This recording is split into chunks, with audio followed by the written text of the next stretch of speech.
Hello students, good morning everyone. आज हम 10th class chemistry में चैप्टर नंबर 3 के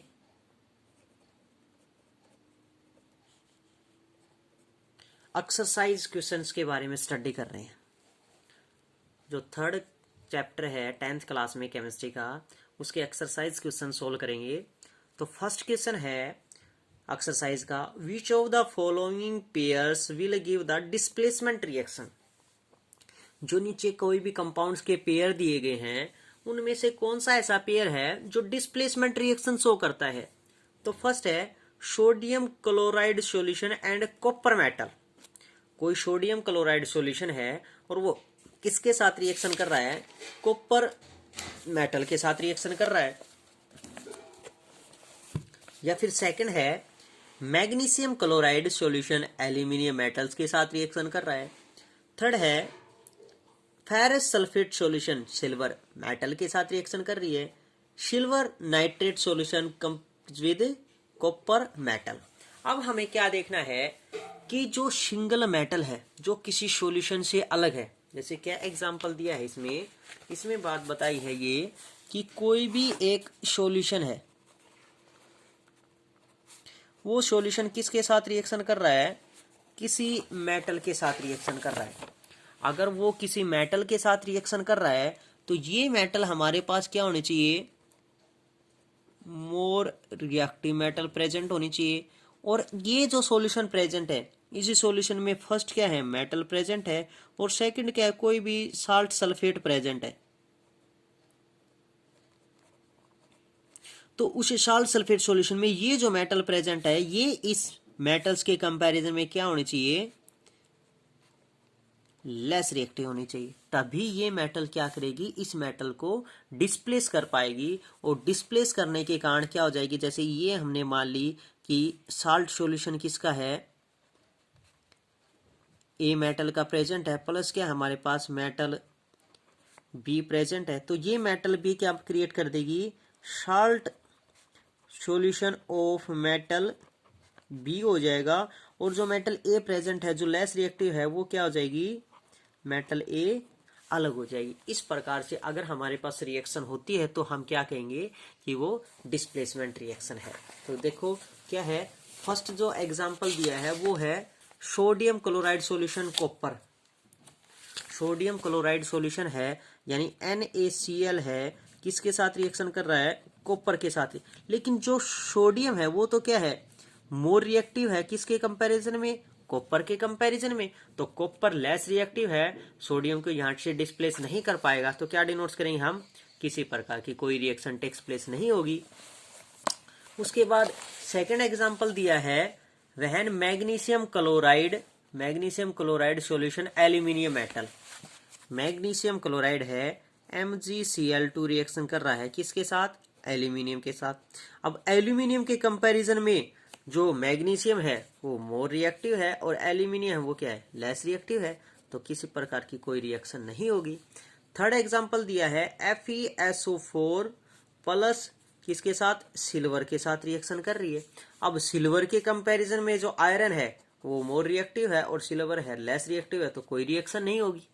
फोर्थ एग्जांपल दिया है AgNO3 प्लस कॉपर।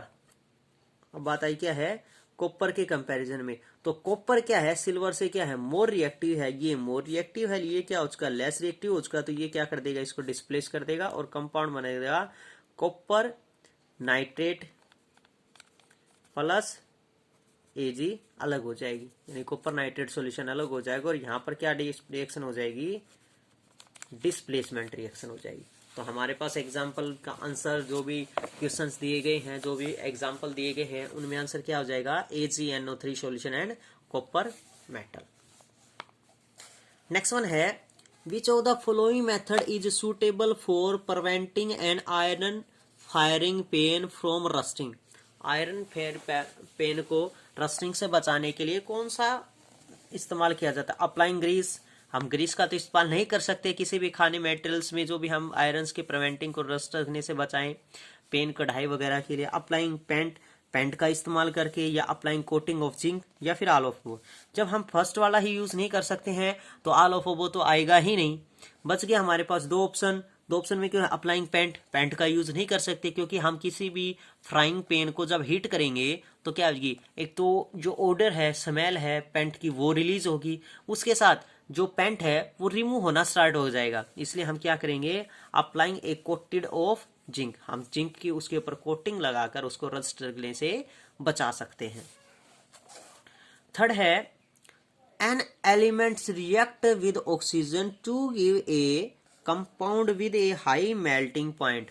कोई एक एलिमेंट है जो ऑक्सीजन के साथ रिएक्ट करके हाई मेल्टिंग पॉइंट शो कर रहा है। This compound is also soluble in water, और ये कंपाउंड क्या है, पानी में soluble. This element is likely to be, ये एलिमेंट्स क्या है, ये एलिमेंट्स क्या प्रेजेंट है हमारे पास। फर्स्ट देखो क्या एग्जांपल दिया, calcium, carbon, silicon and iron. अब जो कार्बन है वो तो क्या है, क्या हमारे पास सोल्यूबल इन वाटर है ही नहीं। सिलिकॉन की बात की, that is not soluble in water. Iron है नॉट सोल्यूबल इन वाटर, तो बचा हमारे पास क्या, सिर्फ कैल्शियम। तो वो एग्जांपल क्या हो जाएगा हमारे पास, calcium. Food cans are coated with tin and not with zinc because, जो फूड कैंस है कोटेड विद टिन, टिन के साथ कोटेड किया जाता है, but not with zinc, zinc के साथ क्यों नहीं किया जाता है, उसके लिए क्या है, zinc is costlier than tin, costlier क्या है, उसकी कॉस्ट ज्यादा होती है। Has a higher melting and boiling point than tin, या जिंक का मेल्टिंग और बॉइलिंग पॉइंट टिन से ज्यादा होता है। या zinc is more reactive than tin, या zinc is less reactive than tin. इसलिए उसका यूज हम नहीं कर सकते क्योंकि जिंक है वो टिन से क्या है, मोर रिएक्टिव प्रेजेंट होती है, और मोर रिएक्टिव होने के कारण हम उसका यूज नहीं कर पाते हैं। उसके बाद है फिफ्थ क्वेश्चन, आपका प्रैक्टिकल क्वेश्चन है कि you are a given a hammer, a battery, a bulb, a wire and a switch, how would you use them to distinguish between the sample of metals and the non metals. हम उसको metals और non metals में किस प्रकार बता सकते हैं। तो उसके लिए सिंपली क्या है कि जो हम हैमर यूज कर रहे हैं, उस हैमर्स का जो फ्रंट पार्ट है जो आयरन से बना हुआ है, कंडक्ट इलेक्ट्रिसिटी है। जो उसका ऐसा पार्ट है जो लकड़ी वगैरह से बना हुआ है, जैसे उसकी हैंडल्स है, वो नॉन मेटल्स में डिनोट्स है, और non metal does not conduct electricity है। बैटरी है, बैटरी के साथ कनेक्ट रहेंगे, इलेक्ट्रिसिटी कंडक्ट कर रही है। बल्ब्स में हम टंगस्टन मेटल इस्तेमाल करते हैं, इलेक्ट्रिसिटी कंडक्ट करती है। वायर्स है, अगर उसमें से इलेक्ट्रिसिटी पास हो रही है, स्विच में से इलेक्ट्रिसिटी पास हो रही है, तो क्या है, कंडक्टर्स ऑफ इलेक्ट्रिसिटी है। assess of usefulness of these test in distinction between metals and non metals, हम उसमें से मेटल्स और नॉन मेटल्स में किस प्रकार डिफरेंस शो कर सकते हैं। तो इसका आंसर होगा कि अगर वो इलेक्ट्रिसिटी कंडक्ट कर रही है तो मेटल्स हैं, इलेक्ट्रिसिटी कंडक्ट नहीं कर रही है तो क्या है, वो नॉन मेटल्स है। उसके बाद नेक्स्ट क्वेश्चन है what are amphoteric oxide. Amphoteric oxide क्या है, give two examples of amphoteric oxide. Amphoteric oxide बताने हैं और उसके बाद ये बताना है कि उनके एग्जाम्पल कौन कौन से। तो वो सभी जो एसिडिक और बेस बिहेवियर दोनों डिनोट्स करे उसको क्या कहा जाता है, उस मेटल्स को हम डिनोट्स करेंगे एम्फोट्रिक ऑक्साइड में। तो metal oxide which react with both acid as well as bases to produce salts and water known as amphoteric oxide. जो मेटल ऑक्साइड एसिड और बेस दोनों के साथ रिएक्शन करके साल्ट और वाटर प्रोड्यूस कर दें उसको क्या कहा जाता है, एम्फोट्रिक ऑक्साइड। तो क्या हो जाएगा, जिंक ऑक्साइड है हमारे पास, एल्यूमिनियम ऑक्साइड है, ये सभी किस को डिनोट्स करेंगे, एम्फोट्रिक ऑक्साइड को डिनोट्स करेंगे। नेक्स्ट सेवंथ क्वेश्चन है name two metals which will displace hydrogen from dilute acid and two metals which will not. यानी वो दो मेटल्स बतानी हैं जो हाइड्रोजन को डिस्प्लेस कर सकती हैं फ्रॉम डाइल्यूट एसिड में से, और दो मेटल्स ऐसे बतानी है जो डिस्प्लेस नहीं कर पाएंगे। तो फर्स्ट है zinc and magnesium can displace hydrogen from dilute acid. Zinc और मैग्नीशियम डाइल्यूट एसिड में से हाइड्रोजन को क्या कर सकती हैं, डिस्प्लेस कर सकती हैं। Copper and silver can not displace hydrogen from dilute acid. Copper और सिल्वर मेटल्स ऐसी हैं जो हाइड्रोजन को डिस्प्लेस नहीं कर पाएंगे किसी भी डाइल्यूट एसिड में से।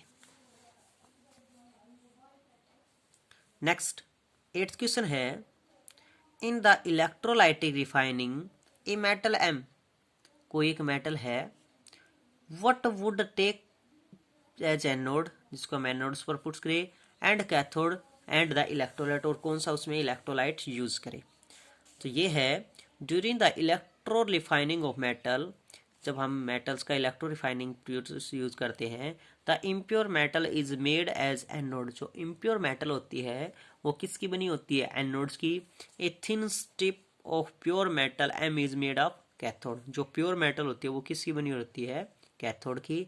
The electrolyte used as a soluble salt of metal to be refine, किसका electrolyte use as a soluble salt of metal है, किसका, जो कोई भी मेटल है उसका सोल्यूबल साल्ट यूज किया जाएगा टू बी रिफाइंड, जिसका रिफाइनिंग प्रोसेस हमें यूज करना है। उसके बाद ये क्वेश्चन आपका प्रैक्टिकल है, 9th क्वेश्चन आपको स्टडी नहीं करनी है। 10th क्वेश्चन है state any 2 ways to prevent rusting of iron, हम रस्टिंग ऑफ आयरन को, लोहे को जंग लगने से किस प्रकार बचा सकते हैं। तो उसके लिए है first point, rusting of irons को किस प्रकार हम प्रिवेंट कर सकते हैं, किस प्रकार उसको जंग लगने से बचाया जा सकता है। तो फर्स्ट पॉइंट है by applying paint, oiling, greases, galvanization, chrome plate और एनोडाइजिंग, इन सभी का यूज करके हम उसको रस्ट होने से बचा सकते हैं। सेकंड है बाय फॉर्मिंग अलॉयज, यानी फिर उसकी अलॉयज बनाकर, मिश्र धातु बनाकर भी हम उसको लोहे को जंग लगने से बचा सकते हैं, यानी उसको किसके साथ यूज कर दिया जाए, ऐसी मेटल्स के साथ यूज कर दिया जाए जिसके साथ मिक्स होकर वो अलॉयज बन जाए और किसी प्रकार का रस्टिंग प्रोसेस यूज ना करे। What type of oxides are formed when two metals combines with oxygen, किस प्रकार के ऑक्साइड्स यूज होंगे जब कोई भी नॉन मेटल्स है ऑक्सीजन के साथ कंबाइन होती है। As they form 2 types of oxide, वो 2 टाइप्स के ऑक्साइड्स क्रिएट करती हैं। फर्स्ट है neutral oxide such as the CO, carbon monoxide and nitric oxide. Acidic oxide such है SO2, sulphur dioxide and carbon dioxide में क्या है, एसिडिक ऑक्साइड शो करते हैं। नेक्स्ट क्वेश्चन है 12 question, platinum, gold and silver are use to make jewellery, platinum, gold और silver को jewellery बनाने में क्यों यूज किया जाता है, क्यों, because use to making the jewellery are not attract by the air and moisture, क्योंकि ये क्या होती है, एयर और मॉइस्चर के कांटेक्ट में नहीं आती है। Don't undergo corrosion and return their lustres to form a long time, वो लक्सर प्रॉपर्टी यानी चमक की प्रॉपर्टी बहुत लंबे समय तक बरकरार रहती है। So these metals are malleable and ductile, also these metals are malleable and ductile, और ये मेटल्स क्या होती है, मेलेबिलिटी प्रॉपर्टीज को डिनोट्स करती हैं, डक्टाइल प्रॉपर्टी को डिनोट्स करती है, इसलिए इनका यूज किस में किया जाता है, ज्वेलरी बनाने में यूज किया जाता है। सेकंड क्वेश्चन है sodium, potassium, lithium are stored under oil, इनको ऑयल्स में क्यों किया जाता है, रखा जाता है, क्योंकि in the presence of oxygen air, ये एयर के या ऑक्सीजन के कॉन्टेक्ट में आते ही कैचेस फायर, आग पकड़ लेते हैं, इसलिए इनको किस में रखा जाता है, oils, that is kerosene oil में रखा जाता है।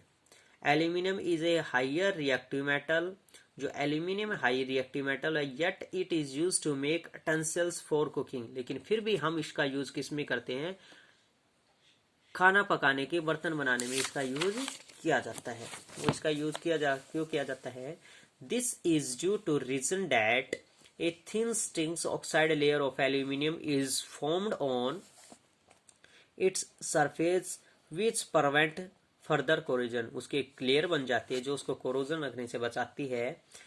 So aluminium is a good conductor of heat and oxides layer is stable even at high temperature, good conductor है हीट का, और उसके साथ क्या है, उसको हाई टेम्परेचर पर भी क्या डिनोट्स होती है, स्टेबिलिटी डिनोट्स करती है।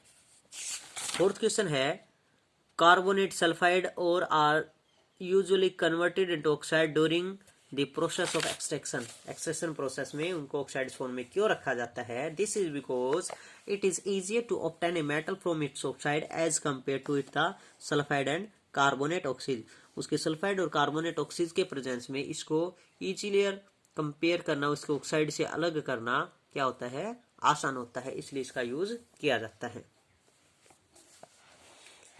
नेक्स्ट वन क्वेश्चन है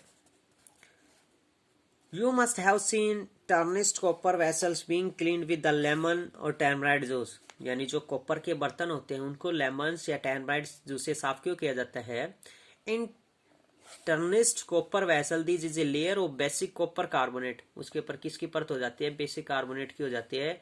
this basic layer can be clean by using sour substances such as the lemon and tamarind juice. उनका हम बेस को किस प्रकार रिमूव कर सकते हैं, न्यूट्रलाइजेशन रिएक्शन, और न्यूट्रलाइजेशन रिएक्शन किसके कारण होगी, एसिड्स के साथ रिएक्शन करके हो सकती है। और लेमन्स है, टैमराइड है, उन सभी में क्या प्रेजेंट होता है, एसिड प्रेजेंट होता है, which are acidic in nature, so dissolve the basic coat of copper carbonate, इसलिए उसके कॉपर कार्बोनेट की क्या है, लेयर रिमूव हो जाती है।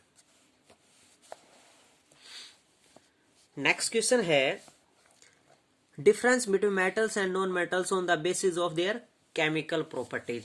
केमिकल प्रॉपर्टीज के अनुसार किसमें मेटल्स और नॉन मेटल्स में डिफरेंस हो करना है। तो फर्स्ट है दे फॉर्म बेसिक ऑक्साइड, जो मेटल्स हैं वो क्या फॉर्म क्रिएट करते हैं, बेसिक ऑक्साइड क्रिएट करती हैं।